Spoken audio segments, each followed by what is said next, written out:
Welcome to this lecture series on aspects of Western philosophy, module 31.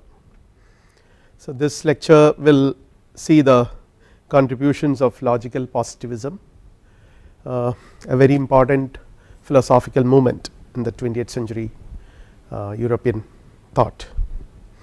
So, in one sense we can say that 20th century is the century of logical analysis, the century of language analysis primarily, and where philosophers turned their attention to language, and instead of instead of trying to understand, venturing into reality or world, philosophers thought that reality or all knowledge about reality or anything for that matter is possible only through language, or language. There are even assertions which would even say that language is reality, the being of language, for example in the Hans-Georg Gadamer, German philosopher, calls it. Both continental tradition as well as the analytic Anglo-Saxon English tradition of philosophy, they both sort of took a linguistic turn, but what is so peculiar about the analytic philosophers is the kind of logical rigor they exhibited, or rather they were more fascinated by this logical structure of language and a conception of analysis, a conception of language analysis based on this logical structure, or the form of language, the logical form of language, which they considered is so central.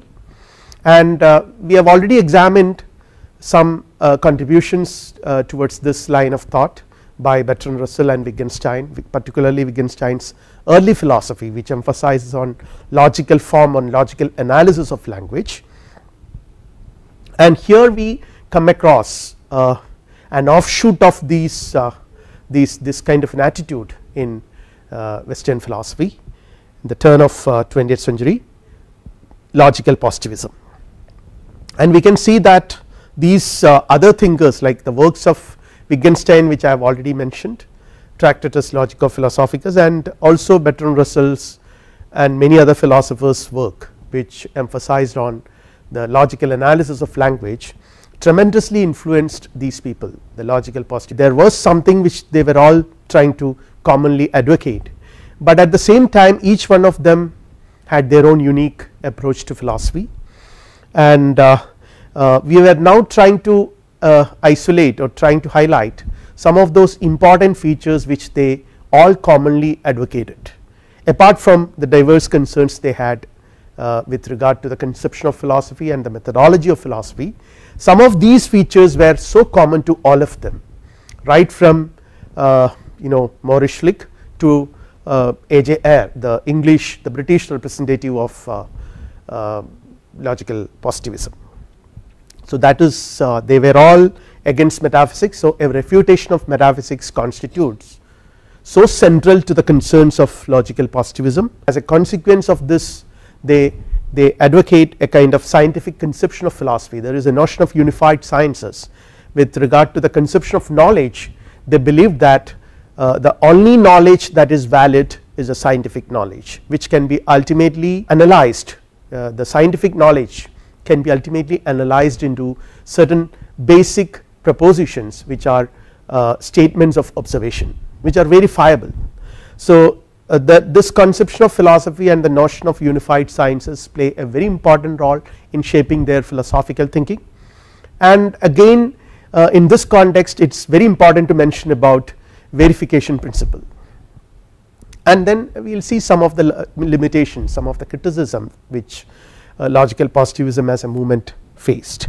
So these are the contents which we are going to address in this lecture, but before we really see the movement called logical positivism and its contribution, let us see the background, the situation in philosophy in 20th century. Like the advance in knowledge has been due to science. So this is something which was a very influential factor in the 20th century, not just in philosophy but in all knowledge endeavors. All intellectual endeavors were influenced by the developments that took place in modern science and also in technology. A lot of advancements science had made during this time, and we all know that the two world wars, the kind of weapons people have used, and ultimately the atomic bomb, which again is the conception of atomic fusion. All these things sort of made people to view science and its advancements from a new perspective. So, philosophers also were sort of attracted towards the kind of rigor and precision scientific method or sciences in general advocated. In speculative philosophy, on the other hand, so if this is the situation in science, what is the situation in philosophy, particularly the kind of speculative philosophy that was a fashion in Europe during this time. The philosophical theories of different thinkers were merely personal interpretations about reality. So, they hardly sort of exhibited the kind of rigor and the kind of analytic precision which was so central to scientific endeavors. So, in that sense there is a clear distinction, there is a clear kind of a difference between philosophical enterprises, particularly the speculative philosophical enterprises and modern science. And speculative philosophical theories were not empirically verifiable, they were so hence it is impossible to establish their truth or falsity. So, naturally people went on speculating about what should be the real nature of reality, what should be what is good, and how do you define goodness and how do you distinguish it from evil, what is the ultimate destiny of human life, meaning of human life, all kinds of things philosophers have discussed elaborately, extensively, and quarrel with each other, but ultimately these arguments, these speculations have never taken us to anywhere definite, because the speculative philosophy, the domain of speculative philosophy is not a domain which can be empirically verifiable, observable by senses, so that we can arrive at a kind of precise, a kind of concise domain of knowledge. They are only poetical or emotional reactions to the world. So, in that sense this is a very interesting observation by the logical positivist, that they do not reject speculative philosophy as in toto, they do not say that it is absolutely useless, they recognize that there is a value, but the value is confined to emotional and poetical aspects of life. Beyond that, if you try to attribute any cognitive value to the statements of speculative philosophy, you are on the wrong track. None of these represent knowledge like science, and applied science has tremendously changed human life. So, this is what I have just mentioned, and in this context what is the job of philosophy? Philosopher does not contribute to the increase of human knowledge. So, here we can see the shadow of Wittgenstein or the influence of Wittgenstein. Wittgenstein has categorically stated in his tractatus that philosophy is not a theory, philosophy is not besides natural sciences, it is different from that, it is not a science at all, only sciences can contribute to human knowledge, hence since philosophy is not a science it cannot contribute to human knowledge. Earlier philosophy was the handmaid of theology. So, that was the situation during earlier period, where philosophy was always considered as a discipline which was very closely linked to theology, in a sense even to consider it as a handmaid of theology. But now with the new world where science rather has very conclusively and very convincingly has replaced religion and theology, so philosophy here becomes a handmaid of science. So, now in this context what would be the philosopher's task? We have already seen this when we have discussed Wittgenstein and Bertrand Russell to some extent, because in 20th century with linguistic turn philosophy rather has a very specific task. What is it? Number one, clarifying the meaning of science, meaning of terms, like as Wittgenstein says philosophy is a critic of language. So, it analyzes linguistic expressions, and another one is showing that or showing what words denote in terms of immediate experience. Here again you can see the influence of Wittgenstein, his conception of elementary propositions which corresponds, these elementary propositions stand in one-to-one relationship with reality. There is a kind of isomorphic, structural isomorphic relationship between reality and propositions and language. So, philosopher's task is to analyze language and linguistic expressions and bring out this structure. Wherever language linguistic expressions failed to denote the immediate empirical experience, such expressions need to be considered as nonsensical. So, now again if you consider the background, the logical positivism emerged during the post World War I period. A group of intellectuals, mathematicians, scientists and philosophers, even politicians were also part of this, painters, artists, they were all part of this movement. They all began meeting in Vienna under the leadership of a philosopher, Maurice Schlick. They primarily discussed about the implications of recent developments in logic and in science, particularly the kind of contributions made by Gottlob Frege, Alfred North Whitehead, Bertrand Russell and more importantly Wittgenstein. They began contemplating about the possibility of a systematic reduction of human knowledge to logical and scientific foundation. So, this is one possibility which they explored, whether we can reduce the reduction of human knowledge, all human knowledge, to a set of statements which would exhibit the logical foundations of all language. So, that was a prime concern. They emphasized materialism, empiricism, philosophical naturalism and scientific method. So, this is something which, these are the common temperament shared by all these philosophers who met under the leadership of Maurice Schlick in Vienna, which is famously known as the Vienna Circle philosophers. And they also advocated something called a principle of verification, which says that any statement that is not inherently verifiable is to be treated as nonsensical. And some of the most notable members of the Vienna Circle were Maurice Schlick, Hans Reichenbach, Rudolf Carnap, Herbert Feigl, Philipp Frank, Kurt Grilling, Hans Hahn, Carl Gustav Hempel, Victor Kraft, Otto Neurath and Friedrich Waismann. And it began in 1929 formally, though they have started assembling and started discussing various issues. There is a formal sort of beginning with a publication of a manifesto for logical positivism entitled The Vienna Circle, Its Scientific Outlook, written by Carnap, Neurath and Hahn. This pamphlet gave a brief account of the philosophical position of the group and a review of the problems in the philosophy of mathematics and of physics and social sciences that they were chiefly concerned to solve. So, for according to them, all disciplines need to be scientific.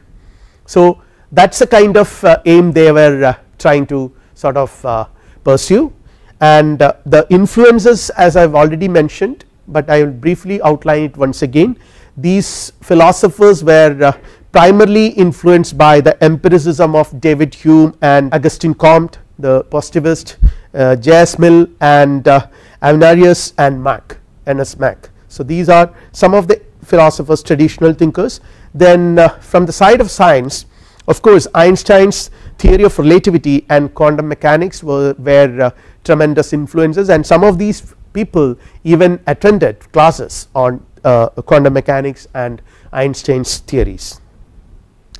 Then comes the important contribution or important influence of modern logic, formal logic, logical techniques developed by Frege, Peano and Russell, and with particularly with Russell's publication of Russell's book Principles of Mathematics and Wittgenstein's Tractatus, to which they developed their own unique reading. So, what it used to happen that during their meetings in the Vienna Circle meetings, they used to read aloud Wittgenstein's Tractatus, sentence by sentence, proposition by proposition, and which is followed by long and lengthy discussions on each proposition. So, this is one book which they thoroughly analyzed, and of course, their interpretations of this book was primarily influenced by Russell's introduction to Tractatus, which was most in line of, the Russell's introduction of Tractatus is very interesting. He interpreted Tractatus in the line of his philosophy,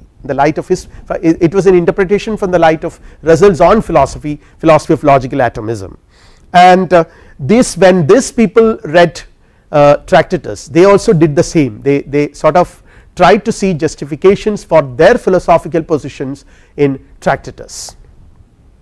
Now some of the important features of logical positivism. It was uncompromising positivism, then blanket rejection of metaphysics, respect for scientific method, conviction that insofar as philosophical problems are genuine at all, they can be definitely solved by logical analysis. So, if at all there is a philosophical problem that needs to be considered as a genuine problem, then a solution could be found out with logical analysis. So, logical analysis is the key, and if logical analysis leads to sort of conclusions where you fail to find any definite empirical foundation for your statement, for your propositions, then those propositions are to be treated as nonsensical.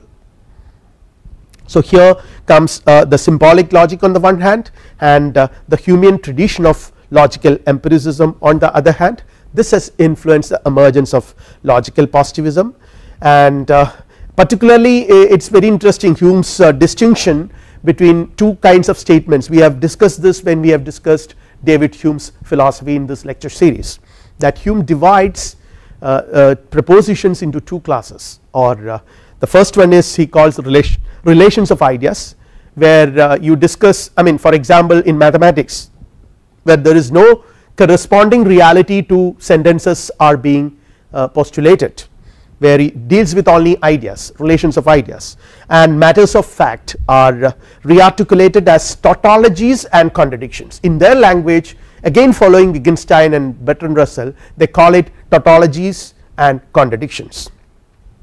A tautology is a statement which is always true, which is necessarily true under all circumstances, or we can say that it is a priori true. On the other hand, contradictions are those statements which are always false, they cannot be true. Similarly, factual propositions are propositions which are a posteriori, which cannot be a priori true, which the truth and falsity of those propositions need to be verified by means of experience. So, these are the two types of statements which the logical positivist propositions which they accept as meaningful propositions. Either propositions should be tautologies, which means they are mathematical or logical propositions, they are factual propositions, they represent matters of fact, something in the world, so that it can be either true or false. Now, sentences that are neither tautologies nor factual are not propositions, they are nonsensical because they cannot be verified. So, from these basic insights, fundamental insights, the theory of verifiability is being derived by these thinkers. Now, the question of meaning. So, it is very interesting that all these philosophers of language, something which all of them commonly attempted is to develop a theory of language. Of course, Wittgenstein also does it in his Tractatus, talks about today we call it the picture theory of meaning, where meaning is identified in terms of correspondence with the world. So, here this I have already mentioned.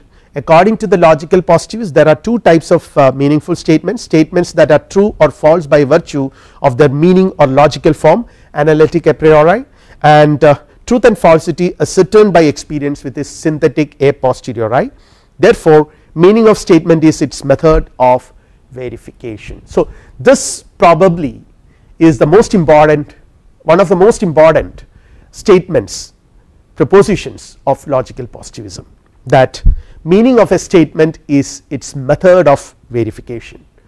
So, a meaning is sort of understood in terms of verifiability. If a particular statement is verifiable, then it is meaningful, and verifiable is again a very definite term. It means empirical observation or empirically verifiable. We know the meaning if we know the conditions under which the statement is true or false.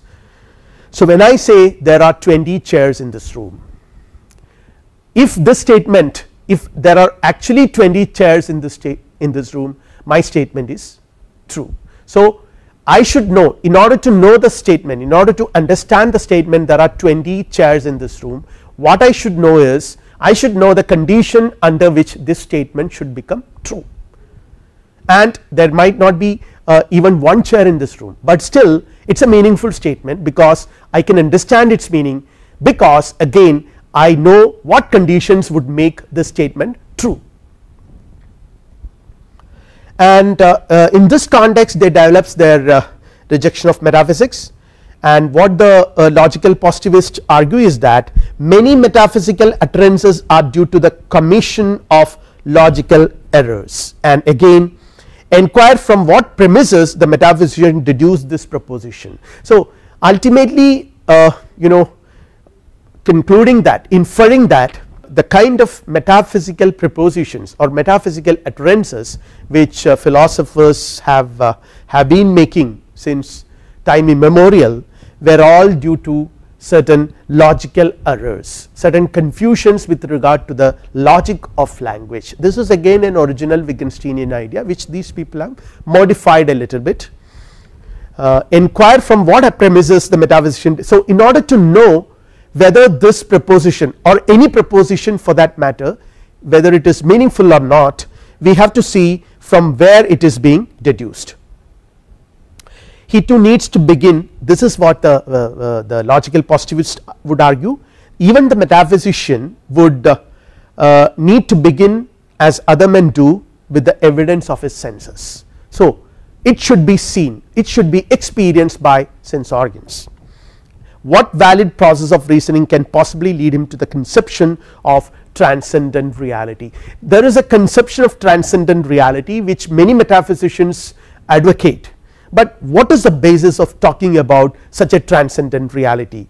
Are there any kind of evidence of the senses that suggests that such a reality exists? The very notion of transcendent reality suggests that senses cannot capture it, then how can you talk about it? So all talk about such a transcendent reality is bound to be nonsensical. Again this is a quote from A.J. Ayer, a very prominent advocate of logical positivism from the English speaking world, and actually Ayer has attended some of their meetings and also introduced logical positivism to the English speaking world, because basically the developments took place in Vienna, and many of them were Germans, and they were all reading Wittgenstein's original German edition of Tractatus, and in that sense Ayer's contribution is phenomenal, because he is the one who has introduced this new movement to the English speaking world. So he says in his famous book Language, Truth and Logic, which is actually a preliminary assessment on the contributions of logical positivism. So I read, I quote, "The traditional disputes of philosophers are for the most part as unwarranted as they are unfruitful. The surest way to end them is to establish beyond question what should be the purpose and method of philosophical inquiry." So you need a purpose and you also need to adopt a method. It is like science. So in the line of science you conceive philosophy in the line of science, where science has a purpose and also a definite method. So similarly philosophy should also need a method and also a purpose to serve. So here a rejection of metaphysics through language analysis. Here the impossibility of a transcendent metaphysics is not a matter of fact but a matter of logic. This is something which I have already mentioned, that their method is language analysis and logical analysis of language. So if they say that the conception of transcendent reality is impossible to be advocated because you cannot say anything about it, and the reason for that is not something which is a matter of fact but a matter of logic. Logically they say that logically it is not possible, because the logic of language suggests that linguistic expressions, when they attempt to transcend the boundaries of sense experience, they tend to be nonsensical. And here it is interesting to have a comparison with the position adopted by, or the methodology adopted by, Immanuel Kant, who also did something like very similar kind of an exercise, but of course not with an emphasis on logical analysis of language. Rather for Kant it was a matter of fact, the kind of metaphysics, the impossibility of metaphysics is a matter of fact affair, and hence to draw a limit to human thinking. But Wittgenstein on the other hand, as we have already seen when we have discussed the Tractatus, he says that in order to draw a limit to thinking, we should have to think both sides of the limit, which is actually not possible. Since that is not possible, the only place where we can draw the limit is language, which is nothing but which is assumed as the expression of thinking. So that is the reason why philosophers of language adopt or take a linguistic turn.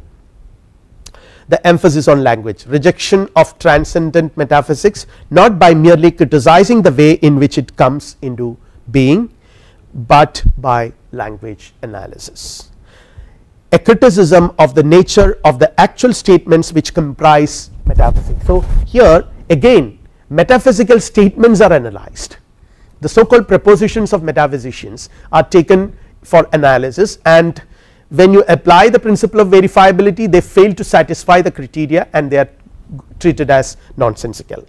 Statements that transcend the limits of all possible sense experience have to be literal, have no literal significance, though they are nonsensical. And logical positivism says that the rule which determines the literal significance of language is the criteria, and the metaphysician produces sentences which fail to conform to the conditions under which alone a sentence can be literally analyzed. What is that condition under which alone as a sentence can be literally significant? Here comes the principle of verifiability, and here is a quote from A.J. Ayer's another book, Logical Positivism. I quote, "The originality of the logical positivist lay in their making the impossibility of metaphysics depend not upon the nature of what could be known, but upon the nature of what could be said." Not what could be known, but what could be said. Again, their charge against the metaphysician was that he breaks the rules which any utterance must satisfy if it is to be literally significant. A.J. Ayer, Logical Positivism. All talk about God or absolute, transcendental entities, substance, destiny of man, meaning of human life, goodness, etc. are metaphysical. Again, they pretend to be cognitive, like the statements of metaphysicians look like other ordinary kinds of statements. See, when I say God exists or God will punish you, for example, God will punish you if you steal money from me, this is one statement which I would make. Again, I can also make another statement which would say that your father will punish you if you steal money from me. These two statements are grammatically alike, but they are actually not. There is a fundamental difference. The first statement, God will punish you if you steal money from me, is a metaphysical statement, or rather it is a meaningful statement, it does not signify anything, but the second statement has a definite meaning. We know what does it mean. So the logical positivist would say that these such statements pretend to be cognitive while they are not, and again they might have emotive or poetic value but are literal nonsense. Again, as I have already pointed out, they were all influenced by Wittgenstein's Tractatus. This aspect needs to be a little elaborated, because Wittgenstein's Tractatus played a very important role in shaping some of the basic ideas of logical positivism. As I mentioned earlier, this logical positivist, whenever they used to meet, they would read Tractatus aloud, and each sentence, each proposition was analyzed. So particularly the notion of elementary propositions and their correspondence with fact. So we can see that the kind of verification principle which they developed is derived from this conception, this original conception of Wittgenstein, which talks about, which postulates a set of propositions as elementary propositions which directly correspond to reality. So they are sort of laid against reality. There is a kind of one to one correspondence, they are very close to reality, they sort of directly represent reality. So postulating a set of such elementary propositions is very interesting and very important for logical positivists. So they would say that these statements are reports of observation that touched on by reference to which all other statements were empirically verified. So you can basically analyze your entire linguistic apparatus, you make it, you subject it for logical analysis, and finally you can reach these elementary propositions. if you succeed in reaching these elementary propositions which are direct observation statements, then your statement or your propositions are considered as meaningful. So, this is the kind of derivation which the logical positivist made from Wittgenstein's original position. Again, the principle of verification is derived from this. Now, let us see the verification principle a little in detail. It asserts that the meaning of a proposition is its method of verification. Meaning is the method of verification. Verification is the criterion by which we test whether a sentence expresses a genuine proposition about a matter of fact. So, if a particular statement does not express a genuine proposition, which means that it does not represent a fact in the world. Actual representing and possible representing, this is sort of taken care of, because for them it is the method of verification which is important. I should only know whether that particular statement be verified by adopting certain methods.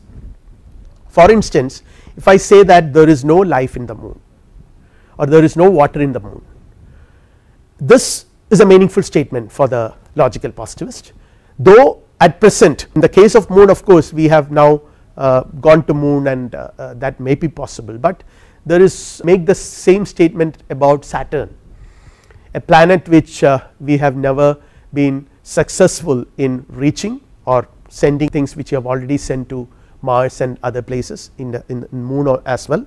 So, when I make a statement about there is no water in Saturn, this is a meaningful statement because this can be verified, or rather I know the method by means of which I can verify it. For that I have to go to Saturn and observe it.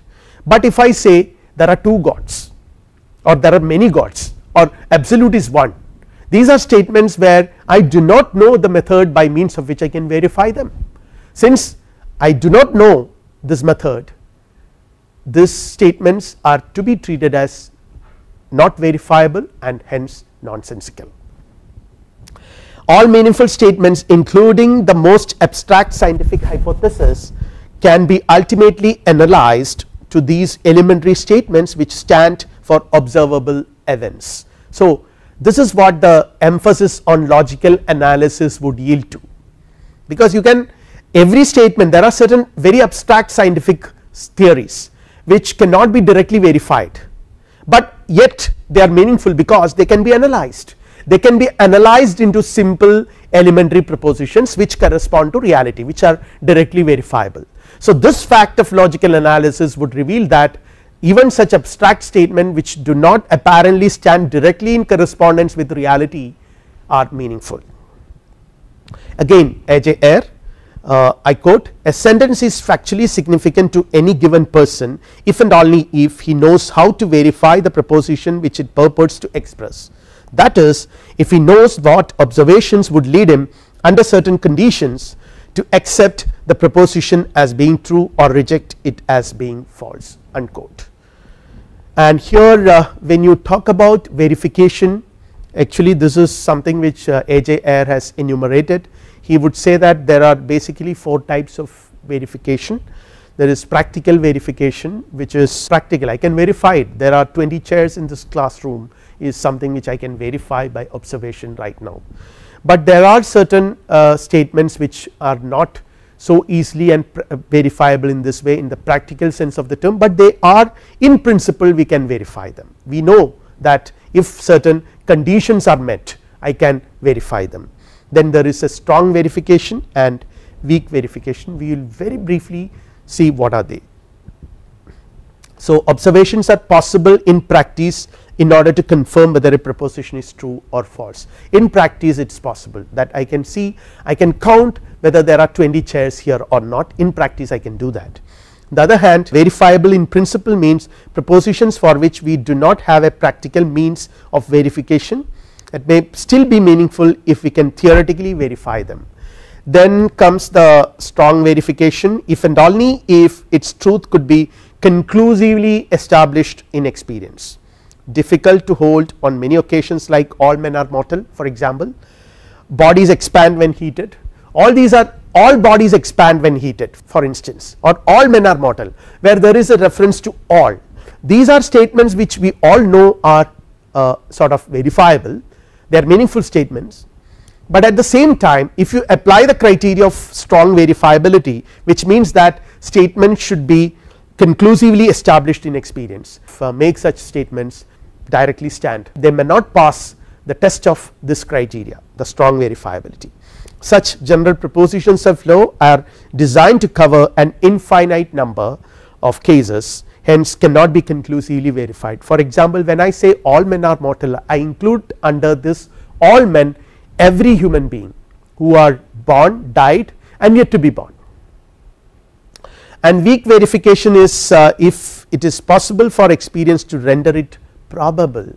There is no strong conclusive verifiability asserted here. The question is, would any observations be relevant to the determination of its truth or falsehood? If not, the statement under consideration is not successful. So it is very modest, that is the only requirement it has to meet. So what is weak sense of verifiability? A little bit elaboration by A.J. Ayer. He adds, a genuine factual proposition need not be equivalent to an experiential proposition or any finite number of experiential propositions, but simply that some experiential proposition can be deduced from it in conjunction with certain other premises without being deducible from those other premises alone. But as like all of us would have by now understood, some of the important points which the logical positivists were trying to assert, they started out with the concept of, I mean, their fundamental purpose is the rejection of metaphysics, the negative side, and on the positive side to arrive at a scientific conception of knowledge, how a universal science is possible, so that all knowledge is scientific, there is no confusion. So that is the kind of purpose with which the logical positivists actually began their enterprises, and then in that process they thought that it is important to reject, refute metaphysics, and they adopted the methodology of language analysis and also the principle of verifiability. There are different ways in which this is understood, this is what we have seen, but this principle of verifiability has got certain difficulties. For example, we can say that, you know, as we have seen, they depend on a lot on the availability, on the possibility of elementary propositions, the elementary propositions which stand directly in touch with reality, they are directly in contact with reality. So but the question is, are elementary statements infallible? You say that they are directly in touch with reality, but to what extent they are infallible? You probably are mistaken. Then again, do they refer to the private sensations of the speaker or to the public physical events? Again, like when I say the temperature of this room is 28 degrees centigrade, this is something which a statement which I make about the world, and whether this statement is about a private sensation or a public physical event. Are they mere records of the subject's immediate experience? How can we overcome the threat of solipsism if that is the case? Again, the transition from the subject's private experience to the experiences of others and to the public world is always a problematic thing, and again the principle of verification is not itself verifiable. So logical positivity seems to be assuming the validity of the verifiability principle. Now comes the notion of unified sciences. As I already mentioned, the logical positivists were trying to develop notion of unified science, where by developing a common language in which all scientific propositions can be expressed. There again the approach is language analysis, the approach of language analysis. They thought that they can actually create a language, a common language which all scientific propositions can express through that language. Many of these logical positivists actually attempted at developing such languages, artificial language, common language. See, for example, Carnap has endeavored in doing something very similar to this. All knowledge can be codified in a single standard language of science, which ultimately show the one-to-one correspondence between language and reality. Then again carry out through several reductions or explications of the terms to more fundamental expressions that stand for observation. So, this is analysis, though you can have reductions or explications of the terms to more fundamental expressions that stand directly in correspondence with reality. Actually, it is not right to say that it is correspondence with reality, it is something which we observe. Again the emphasis is on observation. So, the problem is that whether it is an observation is private or not is a question, like what we have raised just before this.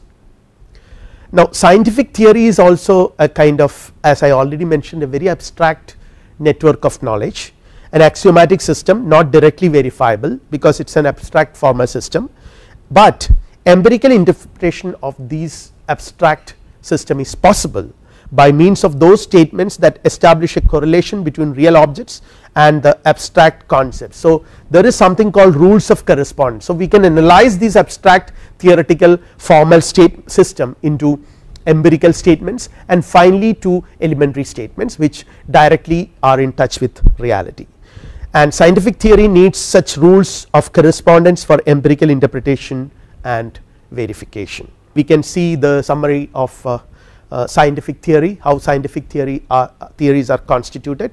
So, you can see that there is there are logical terms out of which science would have certain logical statements, and only logical terms would be there. Then you have observational terms where out of which you make observational statements which include observational and logical terms. And then you have theoretical terms where the theoretical statements which include logical terms and observational and logical terms which include both. So, the pure theoretical statements and mixed theoretical statements out of which the theoretical statements are composed of. So, this is the picture of scientific theory, where again ultimately this can be reduced into statements which directly corresponds to reality. All sciences share a common language. So, this seems to be the most important, most fundamental assumption of this notion of unified science. All scientific terms could be restated as or reduced to a set of basic statements or protocol sentences describing immediate experience of perception. So, they are called protocol sentences, they directly stand in correspondence with reality. Reduction of all scientific terms to terms of physics is possible, that is according to the logical positivist, and the procedures for testing statements in the various sciences are basically the same, that is analysis. There is a logical analysis of language based on the principle of verifiability, and in this context according to the logical positivist the primary function of philosophy is not to propose basic principles of knowledge. Here we can see the legacy of Wittgenstein. It was Wittgenstein who said that philosophy is not a theory, philosophy will never give you knowledge. So, again not to construct a deductive system of meaningful propositions by offering the consequences of basic principles of knowledge as a complete picture of reality. So, that is not the purpose of philosophy at all, and philosophy in that sense has a very modest purpose to serve. What is it? Philosophy clarifies the logical relations of empirical propositions. So, it is a logical analysis ultimately what philosophy does, with which clarifies, philosophically clarifies the logical relations of empirical propositions. This is what the overall philosophical position of logical positivism is all about. So, we can see that the important points to be remembered are: number one, they were influenced by the development in sciences and they were trying to develop a scientific method, a scientific philosophy, a scientific conception of philosophy, and in that connection a unified science where all knowledge can be reduced to certain propositions which are directly observable.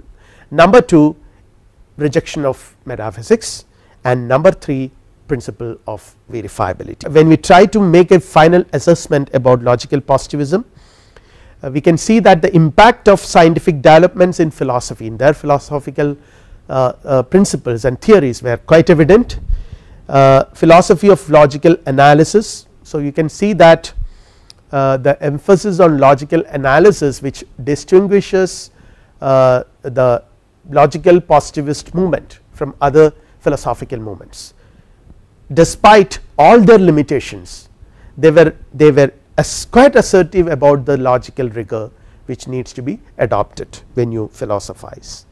The attempt to make philosophy scientific, this is again a very unique attempt which was done by these thinkers, and the question is whether it is a failed attempt or not. Actually, this is an interesting question which if you try to see whether logical positivism was a failure or not, though it is a little inappropriate to really pose such a question whether a philosophy is a failure or a success. A philosophy, as these people themselves claim, is not a scientific theory. If it is a scientific theory, then you can say whether it has succeeded in attaining certain goals or making certain products or whatever. The philosophy is not a theory about which we can say that it was a successful theory or not, but rather they were sort of trying to point out that there are certain things which are to be treated as important and the criteria for understanding knowledge, and in that sense their philosophy is a very important movement, and the most important contribution of these philosophy is to logical analysis of language and the kind of, as I already mentioned, logical rigor they have exhibited when they philosophize, that is quite remarkable. And in that course many of the old philosophical problems were exposed, but overall there are hardly any supporters for these philosophical movement in today's world, though they themselves understood the limitations of their philosophy and tried to overcome this. We have already seen how A.J. Ayer had formulated the principle of verifiability in different ways, and Ayer also discusses the principle of falsifiability proposed by Karl Popper. It was a kind of response to the limitations and failures of the principle of verifiability, but ultimately philosophy goes on, and the philosophy of language, the kind of the brand of philosophy these people were trying to advocate is not really relevant today, in the sense that there are hardly any philosopher who would advocate this philosophical position in today's world, but the historical importance of this movement is no doubt extremely important. We will wind up this lecture now. Thank you.